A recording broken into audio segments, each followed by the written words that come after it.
if you have not already, you will at some point in your career experience somebody copying what it is that you're doing, especially if it's working, or it appears that it's working. Whether it's the way your site is designed, your colors, your fonts, your marketing message, whether it's something you're putting up on social media, anything. Like sometimes it's going to be a direct rip. They just changed a few words. Sometimes they don't even change a few words. Sometimes they're just shameless. I mean, we've had situations where literally they will take the exact thing, and just slap it on their domain. And sometimes they just change like the headline, the name of the firm, for example. But, you know, and you look at that and you have a couple options. Now, you can have this emotional, visceral reaction of saying, how could they do this? I'm going to make them pay. And so you reach out to other lawyers, the business lawyers, and you're saying, I'm going to send them a cease and desist, or I'm going to get legal with them. And you're welcome to do that, right? If you believe that they've infringed on, you know, a trademark that you have or any sort of content that you have, like, you know, copyrighted in some way. I mean, for sure, absolutely, you can do that. Or there's an option number 2, and you can just get better. And what I have learned is those that are copying you are never the ones that are innovating and leading.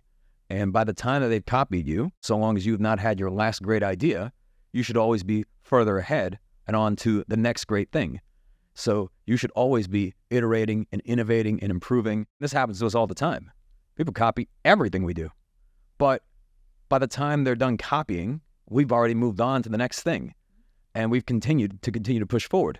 So in some ways, I'm grateful for it because it's a nice forcing function to continue to innovate and to continue to improve. And it's also recognizing that you're going to have imitators. I think that's just a part of being successful in business.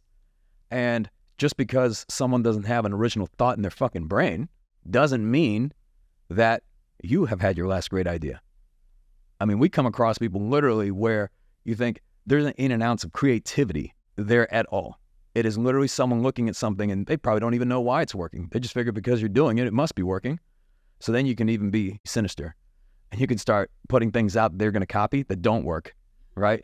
It's just like if you ever want to catch a rat in your organization, start spreading a rumor that isn't true, or tell someone something that you know is not true and see if it starts to circulate. This is similar to that. But ultimately, at the end of the day, I think it's unavoidable. And I think it's instead, if you look at it from the standpoint of here's what we need to do to get better, or what can we do to continue to innovate and improve, then the copycats are always going to copy, but they're never going to be as successful as the innovators.